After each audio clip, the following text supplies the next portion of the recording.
बड़े केक का छोटा पीस आता है तो मजा आता है, तो you can sell it easily. It is because I am the king. कभी हम कुछ स्पेंड ना करके भी ऐसा सेल्स जनरेट करते हैं कि उस दिन तो इश्क ही इश्क है. तर हे ऑनलाईन विकण्याचं जी इच्छा आहे किंवा ऑनलाईन विकायचं आहे ज्यांना, त्यांच्यासाठीची आजची ही मीटिंग. आपण ट्राय करू की आज बरंचसं काही ह्याच्यामधून तुम्हाला टेक अवे मिळणार की ऑनलाईन प्रोसेस का असते, जर्नी का असते, ई कॉमर्स वर्ल्डच एकूण तरी कसं आहे. तर इंट्रोडक्शनमध्ये आजचे आपले गेस्ट हर्ष शहा. हर्षाबद्दल मस्तच इंट्रोडक्शन आहे. He is just present 27 year old आणि त्यांनी वयाच्या 23व्या वर्षी ई कॉमर्स बिझनेसमध्ये जम्प केलं. 2020मध्ये फक्त 63 प्रॉडक्ट आणि 25,000 रुपये भांडवल अशा तऱ्हेने त्यांना ई कॉमर्सचा बिझनेस सुरू केला होता. आज तो 2023मध्ये आहे. 17,000 प्लस प्रॉडक्ट्स त्याच्या वेबसाईटला आहेत. 1,21,000 प्रॉडक्ट्स आजपर्यंत त्यानं विकले आहेत. टोटल 3 कोटी रुपयाची इन्व्हेंटरी आहे त्याची. स्टार्टिंगला जेव्हा त्यानं सुरू केलं होतं तेव्हा 1,000 रुपये फक्त धंदा झाला होता महिन्याला. आज 3 कोटीची इन्व्हेंटरी आहे, तुम्ही अंदाज लावू शकता. लार्जेस्ट ई कॉमर्स ब्रँड आपल्या वेस्टर्न महाराष्ट्रातला आहे. स्टेशनरी वर्ल्डमध्ये हर्षला incarto.com आहे, हे बरेचसे जण ओळखतात.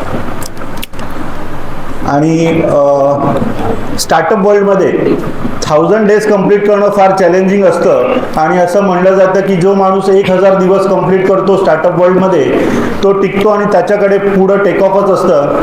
तर रिसेंटली हर्षनं 1000 दिवसाचा पल्ला पण पूर्ण केला आहे. अजून अचीवमेंटमध्ये आपण सोनी टी व्हीवर येणारी शार्क टँक ही सिरियल पाहिली असेल तर येत्या सीझनमध्ये एखाद वेळेस हर्ष हा दिसू शकेल. 3 राऊंड कंप्लीट केल्या, 4थ्यासाठी त्याचं क्वालिफिकेशन झालेलं आहे. सो आज तुम्हाला आपल्या ई कॉमर्स वर्ल्डबद्दल माहिती देण्यासाठी हर्ष आहे. सबसे पहले ई कॉमर्स बिजनेस चालू किया, ये सब किया दैट यू आपने हमको बताया. बट स्टेशनरी बिजनेस क्यों? Because it is a very low ticket size. Pencil, rubber, scale, क्या टिकट साइज रहेगा and why did you start the stationery and how you are managing this? मेरे को पता है कि यहाँ पे 7-8 हज़ार में अच्छा क्वालिटी का स्टाफ मिल सकता है, क्योंकि यहाँ पे लिविंग स्टैंडर्ड्स कम है. मुंबई के लोग स्टेशनरी नहीं बेच सकते बिकॉज उनको परवड़ेगा नहीं. आज सांगली में मेडिकल ट्रीटमेंट और मुंबई में मेडिकल ट्रीटमेंट में फ़र्क है. डॉक्टर आई गेस सुबह अभी कोई तो डॉक्टर से मिला था, वो अग्री करेंगे. तो यहाँ पे ऑपरेशनल कॉस्ट बहुत कम है, इसलिए हम लोग 500 के एवरेज वैल्यू पे भी प्रॉफिटेबल हो सकते हैं शायद. अच्छा, यस. ओके. सो ये तो बाकी stationery business why it is fruitful. और सबसे इम्पोर्टेंट और डायरेक्ट क्वेश्चन है, how to start e commerce business? Okay, अब मेन मुद्दा start. So e commerce business के लिए देखो 2-3 चीज़ है. एक तो आप लोग खुद का वेबसाइट बना सकते हो. दूसरा, you can cell on Amazon and Flipkart. अब इसमें 2 कॉन्सेप्ट बहुत इंपॉर्टेंट है जो शायद फ्रंट 3 रो समझ सकते हैं मेल्स में. Brand building. आप लोग ब्रांड बिल्डिंग वाले लोग हो, लेकिन हमारी जनरेशन वो भूल गई है ब्रांड बिल्डिंग. हमारी जनरेशन पैसे बना रही है. तो जब ब्रांड बिल्डिंग यशांक और ई कॉमर्स मिक्स होगा तो बन सकता है. अब ई कॉमर्स के लिए आप लोग थर्ड पार्टी वेबसाइट्स होते हैं जहाँ पे बस अपने प्रोडक्ट्स अपलोड करो, everything they will manage. Order आएगा, आप भेज दो. Okay. So it's that simple. And if somebody wants to know about e-commerce limited to this hall, आप लोग मुझे कांटेक्ट कर सकते हो. यशांक है, विल गिव इट, जो भी मेरे को पता है I give it you for free. So आप लोग भी अपना स्टार्ट कर सकते हो. सो अभी आपने बोला कि third party website Amazon, Flipkart है, तो और कौन सा? So everyone purchases from online, Amazon है, फ्लिपकार्ट है, ये है. ये छोड़ के अभी अपकमिंग ट्रेंड्स में कौन सा थर्ड पार्टी बिजनेसेस है, वेबसाइट्स अवेलेबल है? ओके, थर्ड पार्टी में देखो बिकाई.com है, शॉपिफाई है एंड दुकान.com है. अभी तो जियो ने भी स्टार्ट कर दिया है. A good opportunity. अगर आपका प्रोडक्ट बेस्ड बिजनेस है, आप जियो मार्ट जैसे वेबसाइट पे लिस्ट कर दो एंड मार्केटिंग करो, product will go well. It's that easy now. It is that easy. Very. आप इजी बोल रहे हो, लेकिन रजिस्ट्रेशन प्रोसेस क्या है, क्या डॉक्यूमेंटेशन लगता है? और सबसे इंपॉर्टेंट क्वेश्चन है, when we are in startup, so 20 lakh का टर्नओवर है तो जीएसटी कंपलसरी है क्या?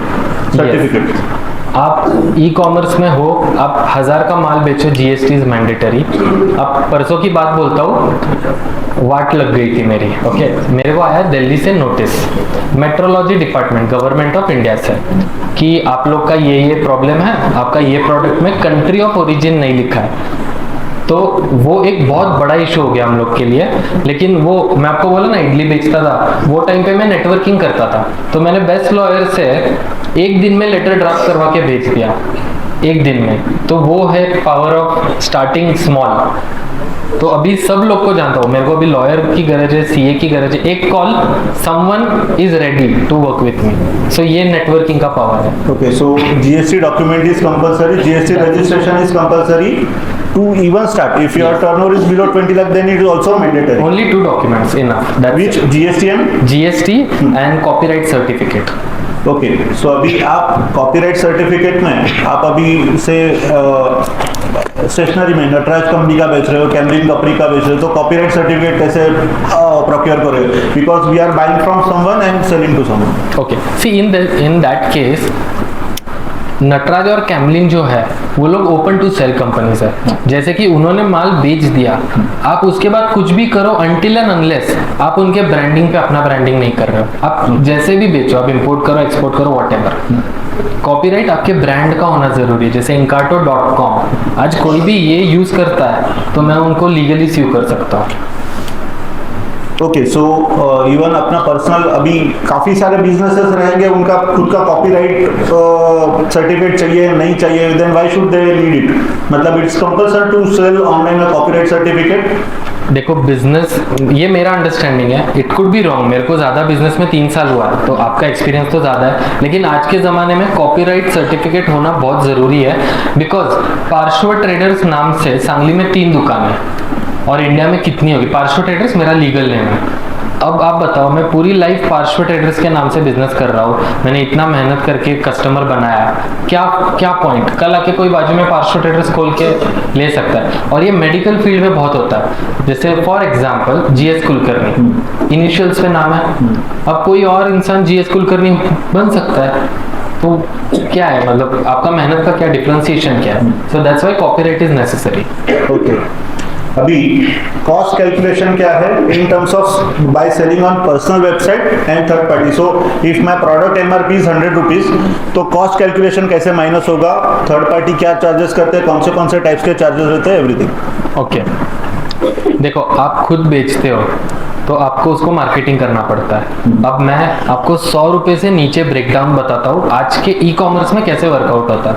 100 रुपये में कम से कम आपकी चीज़ 50 रुपये की। अभी मेरे पापा बोलेंगे कॉस्ट प्राइस मत बता ऐसा नहीं है, 100 रुपये से 50 रुपये की आपकी चीज़ होना ज़रूरी है। आप तो ही ऑनलाइन आ सकते हो, वरना ऑनलाइन आने का स्कोप रखो भी मत, सोचो भी मत। सो मोटा मोटी 50% मार्जिन मिनिमम चाहिए। अगर आप आगे से देखते हो तो 100%, पीछे से देखते हो तो 50%। मिनिमम उतना चाहिए। उसके बाद आपका स्टाफ एक्सपेंस आता है, जो लमसम एक 10-12 टका आएगा, 10-12 रुपए। मार्केटिंग कॉस्ट 25 रुपए। अब आपको समझा कि 100 टके की क्यों बात कर रहा हूँ। 25 रुपए मार्केटिंग कॉस्ट, बाकी का आपका प्रॉफिट। लॉजिस्टिक कैलकुलेशंस, लॉजिस्टिक अगर आप कस्टमर से लेते हो तो ठीक है, वरना आपका 22 से 24% लॉजिस्टिक पकड़ के चलो, depends on what you are selling. Okay, payment gateway charges, third party handling charges, वो सब इसमें ही आ जाता है, लॉजिस्टिक में ही I am calculating. So Amazon रहेगा, सबका मार्जिन सब है, हर एक सेक्टर के लिए सेम है या वेरिएबल है? अमेजॉन का लॉजिस्टिक वो देखता है, Okay. तो वहाँ पे कमीशन 18 से 22 टका, मतलब आप 22 टका तो पकड़ के चलो। 22 plus 25 advertisement, 22 expense overall and 10 to 15 staff cost पकड़ के चलो। Okay, so the basically cost आ रहा है, logistic cost, marketing cost, employ cost और payment gateway commission cost. So इतना सब बाइफरकेट करके ले लेके कितना बच रहा है?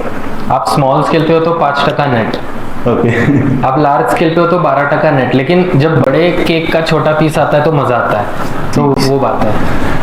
ओके, अच्छा, सो बेसिकली लॉजिस्टिक्स कळालं आपल्याला किती मार्जिन पाहिजे, कसं पाहिजे। अभी काफ़ी सारा as I mean to marketing field मुझे आता है सर अमेजोन पे बेचना है, कल मैंने प्रोडक्ट डाल दिया अमेजोन पे, इट इज़ दैट इनफ कि मेरा प्रोडक्ट डल गया और कल से धंधा चालू हो जाएगा? नहीं, it takes a lot of efforts. मतलब कैसा है कि आप सोचो हजारों लोग आज ऑनलाइन बेच रहे हैं, आपका प्रोडक्ट क्या ही दिखेगा, या इतना एक्सक्लूसिव होना चाहिए कि लोग वो प्रोडक्ट को ढूंढ रहे हैं। अभी बात आती है आपकी purchase team and selection team. अगर आपके पास परचेस टीम है या आप खुद इतने स्मार्ट हो तो you can sell it easily. So अभी कौन सा साइट्स आज की तारीख में बेस्ट है सेल करने के लिए? So if Meesho is doing aggressive marketing कि चलो हमारे पास इतना प्रोडक्ट है, जीरो मार्जिन कमीशन है, बट विच इज गुड, आपका एक्सपीरियंस क्या है? इसमें दो चीज फिर से आती है, आपको कितना पेट भरना है। अच्छा, अगर आपको थोड़े से चल रहा है, मतलब सफिशिएंट है, तो आप इंस्टाग्राम पे बेचो। अगर आपको बड़ा चंक चाहिए तो मैं सजेस्ट करूंगा go for Amazon, Flipkart, Meesho पे मत जाओ, बिकॉज ये कंपनी इन इटसेल्फ नया है। तो अगर वो खुद नए तो वो आपको क्या डिलीवरी देंगे, डिलीवरीज मतलब कितना प्रॉफिट दे पाएंगे। ओके। अच्छा, ऑनलाइन थर्ड पार्टी सेल्स करने में कभी कुछ स्कैम हुआ है? Yes. What kind of scams होते हैं? मेरे पास अभी वेयरहाउस में आई गेस 3 ब्लाउज और एक फेयर एंड लवली ऐसा कुछ पड़ा है। क्या होता है, आप जब प्रोडक्ट बेचते हो कस्टमर, मैं कस्टमर को ब्लेम नहीं कर रहा, customer is God but not always. आप ये एक्सेप्ट करना पड़ेगा ई कॉमर्स में। तो क्या होता है कि कस्टमर को हम प्रोडक्ट बेचते हैं, उसके बाद वो प्रोडक्ट ले लेता है, वो डिलीवरी पार्टनर के साथ सेटिंग कर लेता है कि मैं तेरे को 100 रुपये दे दूंगा तो ये पार्सल के जो रैपर है उसको वापस ले जा, कुछ भी भर दे। अब वो डिलीवरी बॉय उसको रास्ते में कुछ भी दिख गया पड़ा हुआ ये वो भर के दे देता है, तो ये मेजर लॉस है। तो रिटर्न पॉलिसी की वजह से ये सब स्कैम होते हैं? रिटर्न पॉलिसी की वजह से नहीं, लोगों की मेंटालिटी की वजह से। रिटर्न पॉलिसी तो सही है, मतलब अपना इंडिया बहुत मतलब रेगुलेशंस में एक नंबर है। अच्छा। लेकिन मेंटालिटी थोड़ी चेंज हो गई ना तो things will be good. Okay, so return policy है ये, ठीक है। अभी ऑनलाइन बेचते टाइम सीओडी ऑप्शन देना अच्छा है या नहीं देना चाहिए? आर यू बेसिकली तुम सीओडी देते हो या नहीं देते हो? मैं नहीं देता, मैं cash and carry. Okay, then COD आपको बिजनेस बढ़ाना है तो दे दो। So basically COD is cash on delivery. अभी आप परचेस करते हो रहेंगे तो आई फील कि अभी एक्सप्लेन करना जरूरी नहीं। हाँ, but yes please. So COD depends, आपके पास टीम साइज होना जरूरी है शंक। अगर आप वो चीज़ों को मैनेज कर सकते हो। अभी मेरे पास इधर सांगली में 8 लोग हैं, टोटल 26 लोग हैं, 3 लोगों का काम यही है, सीओडी आया कि कंफर्म करो। सो वो टीम है तो करो, या फिर simple prepaid orders, online payment is ठीक है।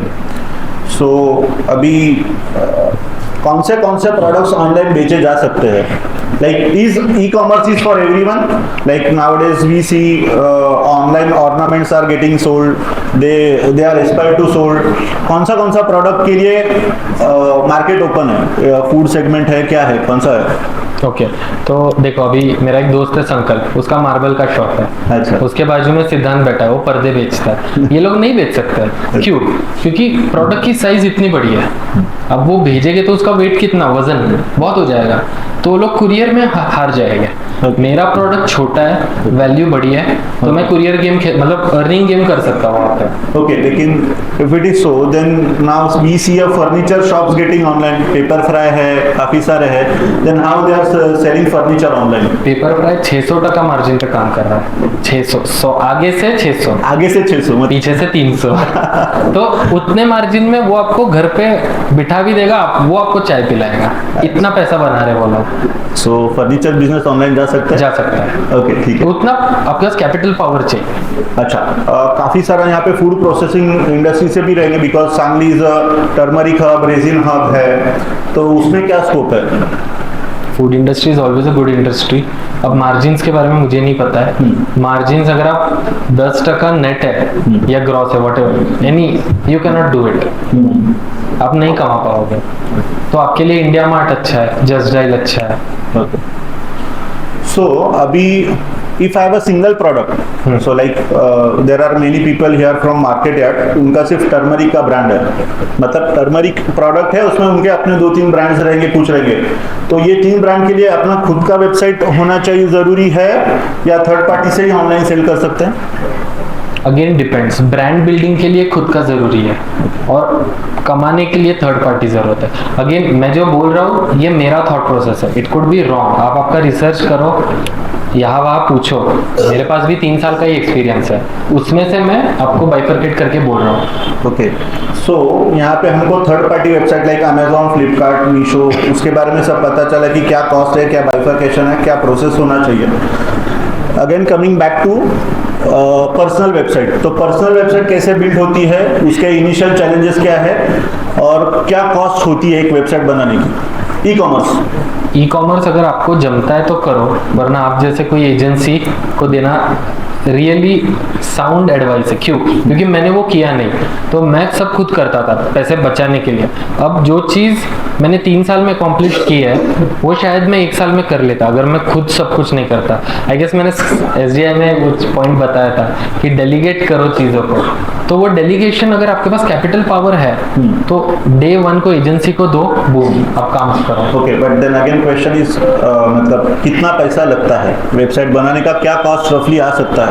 रफली आज के डेट में मैं ईयरली बात कर रहा हूँ, नहीं, initial investment and then maintenance cost. Okay, अब आप थर्ड पार्टी में हो, मतलब आप कैसा बना रहे हो। अभी मेरी वेबसाइट जो है उसमें ऑलमोस्ट 20,000 प्रोडक्ट्स है, तो हम लोग तो वेबसाइट पे महीने का 1-1.5 लाख रुपए देते हैं, लेकिन मेंटेनेंस, लेकिन जो न्यू प्लेयर है उसको इतना देना जरूरी नहीं, वो 1200-1300 से स्टार्ट कर सकता है, प्रोडक्ट कम है ना।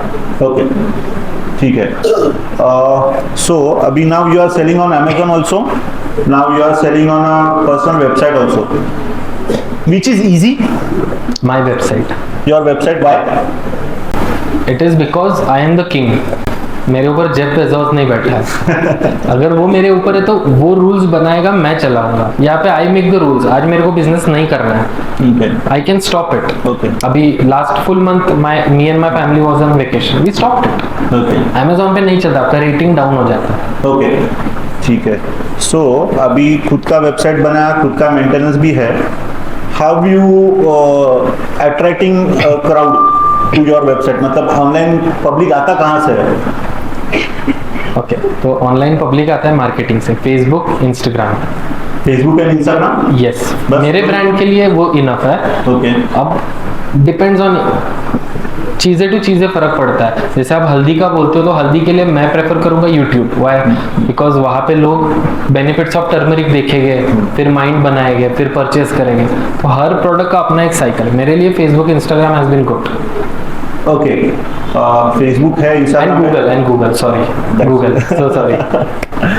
So Facebook, Instagram and Google are the platform. What is your marketing monthly budget?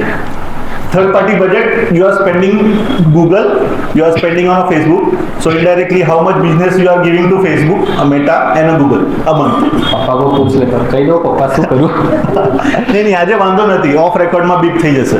Of record में बिग। सो अभी we are spending 6 lakhs a month। 6 lakhs a month? Yes, This is your third party? Third party. Okay, and bifurcation between Google and Meta? That's half of. Half of 50-50? Yes. Okay. अब ये up down होता है।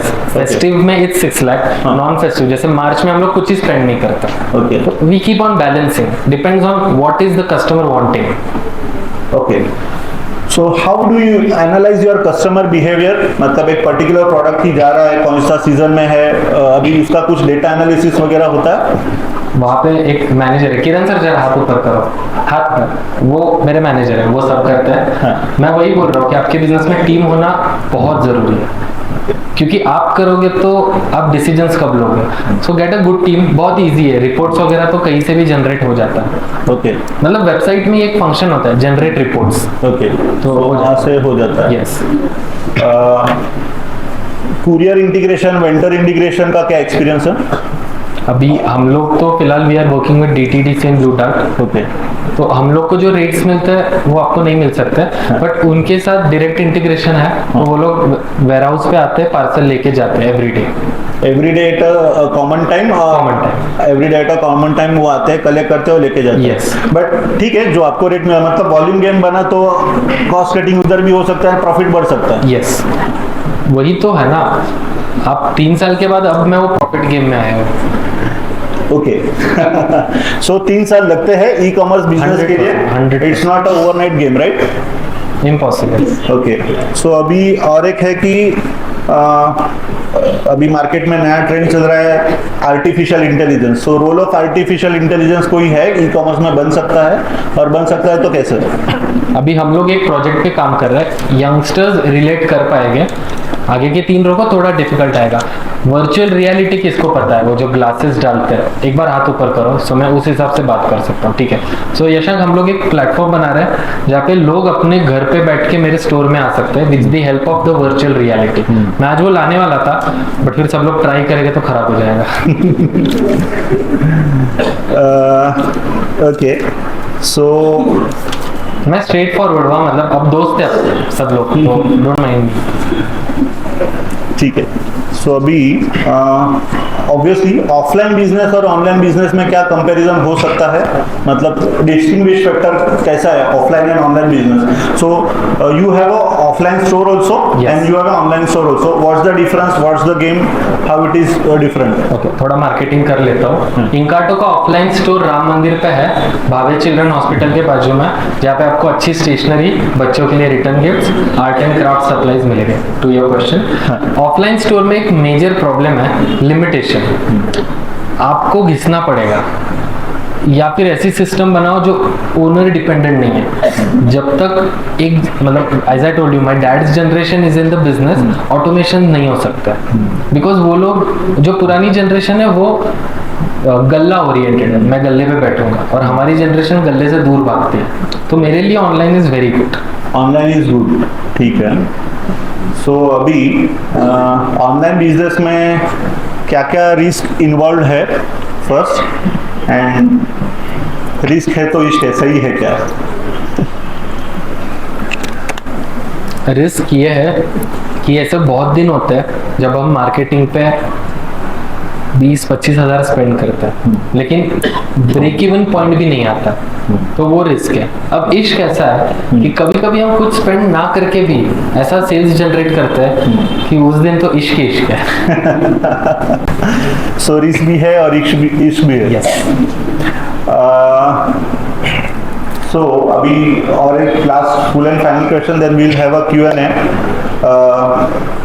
ई commerce business करना इतना आसान है क्या? I guess अभी तक सबको पता होगा, लेकिन again one more time I am asking, it is that easy that society thinks, और the way this third party market places are pitching कि कल आओ मेरे ऑफलाइन पे बेचो, कल परसों से करोड़पति बनना चालू हो जाओगे, आपका धंधा ही धंधा हो जाएगा। It is that easy? देखो, मेरा I tell you funny incident. अब मेरा लव मैरिज है, ओके?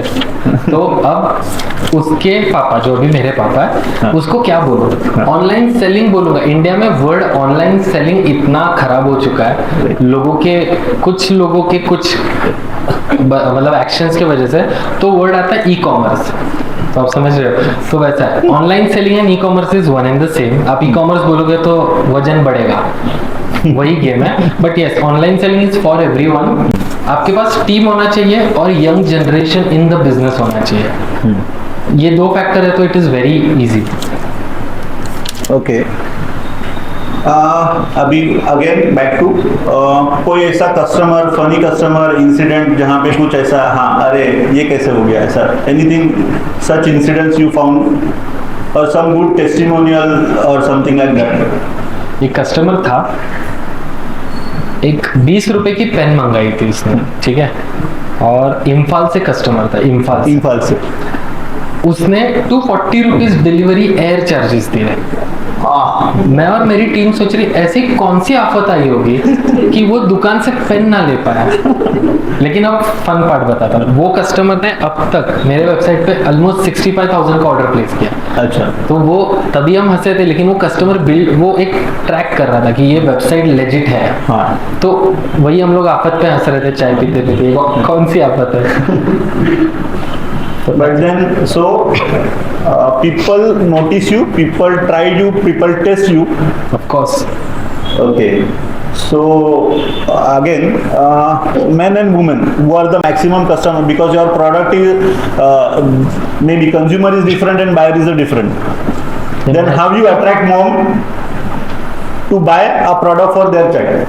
ओके, सो सी मेरे कस्टमर पे ना 100 में से 5 ही लोग मेन आते हैं। अच्छा। और वो ऐसा 20 रुपए का पेन लेते हैं। अच्छा। ऑर्डर उनकी वाइफ्स करती है। अच्छा, मजा वहाँ पे। अच्छा, हाँ। मेरा I customer wanted to ask you that only. Women 100% majority women paying customers, उसमें भी Bangalore is my main hub जहाँ पे बहुत ऑर्डर्स जाता है। Again, as I said, then if it is a Bangalore, then USP not be a discount and be a service. Sorry, Bangalore में सबसे ज़्यादा कंज्यूम हो रहा है, तो वो डिस्काउंट की वजह से हो रहा है या ऑफर्स की वजह से या सर्विस है या प्रोडक्ट इन्वेंट्री की वजह से हो रहा है या ऑप्शंस की वजह से हो रहा है? ये 5 भी नहीं, ब्रांड बिल्डिंग। Brand building. अब मैं आपको बोलता हूँ, मेरी जो फर्स्ट टीम थी बैंगलोर की थी, तो हमने वहाँ पे ग्राउंड मार्केटिंग भी बहुत की एंड वहाँ पे एक ब्रांड बिल्ड हो चुका है। मुंबई में भी आप घाटकोपर साइड जाओगे ना, लोग इंकार्टो को जानते हैं। अच्छा, विले पार्ले में भी लोग जानते हैं, लेकिन आप मीरा रोड जाओगे तो लोग नहीं जानते हैं। Correct. तो क्राउड लोकेलिटी बहुत मैटर करता है। so again, as you said, to build e-commerce brand, to sell online, even we are doing marketing online, but you need to have a fact check at ground level, right? Yes, मतलब you need to know कि मैंने बोला ना कि लोगों Indian लोगों से पैसा निकालना डिफिकल्ट है यशंक। Okay. आप नहीं निकाल सकते। अगर मैं बोलूँ कि अब ये सेशन हो गया, किसको किसको अच्छा लगा, 10-10 रुपए लाओ। तो इंडियन कस्टमर से पैसा निकालना डिफिकल्ट है। तो जब आपको ग्राउंड रियलिटी समझेगा ना, आप इजीली पैसा निकाल सकते हो, क्योंकि लोगों के पास पैसा है, आपको वो ब्रांड चाहिए। निकलवाना पड़ेगा। यस, निकलवाना पड़ेगा। ठीक है। सो अगेन एक क्वेश्चन मिसिंग था मार्केटिंग रिलेटेड। एफिलिएट मार्केटिंग और इन्फ्लुएंसर मार्केटिंग करते हो क्या? So and please explain what is affiliate marketing and influencer marketing. Sorry, लेकिन ये पार्ट मेरा टीम देखता है। अच्छा। मेरे को उसका इतना नॉलेज नहीं कि मैं कुछ रॉन्ग बोल दूं। Okay, but then you do affiliate marketing, may be yes. Influencer marketing. Yes. Okay, so insta पे कितना फॉलोअर्स है? 1,67,000। दिन में कितना रील बनता है? 3 रील कंपलसरी, महीने का 100? नहीं, ऐसा 50-60 डिपेंड। सैटरडे संडे तो 3, अच्छा, वीकडे है तो कभी कभी 1 भी नहीं। अच्छा। सो इंस्टाग्राम पे कम्युनिटी बिल्ड करके डिजिटल प्रेजेंस बढ़ा के इंस्टाग्राम से भी ऑर्डर्स आते हैं मैन्युअल चैटिंग से। आई एम क्वाइट श्योर कि 1 लाख अगर दिन 1 लाख फॉलोअर है तो दिन के 50-100 मैसेज तो इनबॉक्स में पड़े होंगे, 500 से ऊपर। 500 से ऊपर। Then how you are managing this thing? Team, उसके लिए भी टीम है। 3 साल में ना यही किया, हर चीज की एक टीम बनाई है, हर चीज की। आप बोलोगे क्लीनिंग की भी एक टीम है, वो टीम वही करेगी। अभी थोड़ा लेटली डिस्टर्ब हो रहा है बिकॉज कुछ सांगली में मैन पावर जाता है आता है, तो उसके लिए कंपनी बना दी। अब वो कंपनी मेरा सब देखेगी। सो वरना डेलीगेशन, आप टीम बना दोगे ना, easily you can grow easily. Okay, ठीक आहे। आय गेस माझे सर्व क्वेश्चन झालेले आहेत। सर्वप्रथम मीटिंग सुरू होताना तुमची जेवढी गर्दी आणि जेवढा क्राऊड होता, किंबहुना त्यापेक्षा आणि 4 जण मला जास्तच दिसत आहेत, म्हणजेच यातनं खूप चांगली व्हॅल्यू ॲडिशन आपल्या सगळ्यांना मिळालेली आहे। आणि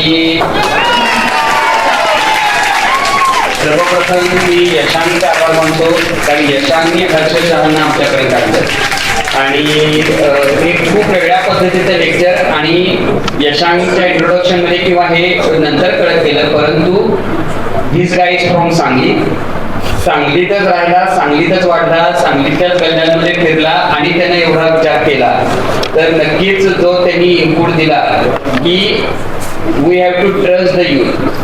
आपण म्हणूनच मला जेव्हा हे भाषण चालू होतं तेव्हा मला असं वाटत होतं की now my ageing has also been started. कारण असं काहीतरी होऊ शकतं हे मी कल्पनाही करू शकत नाही आणि ते होतंय. So we need to be young by mind. हे खूपच चांगल्या पद्धतीनं हर्षाने सांगितलं. मी रोटरी क्लब ऑफ सांगली आणि माहेश्वरी युवा मंचच्या तर्फे त्यांचा आभार मानतो आणि एक छोटीशी भेटवस्तू त्यांना आमच्या तर्फे देतो.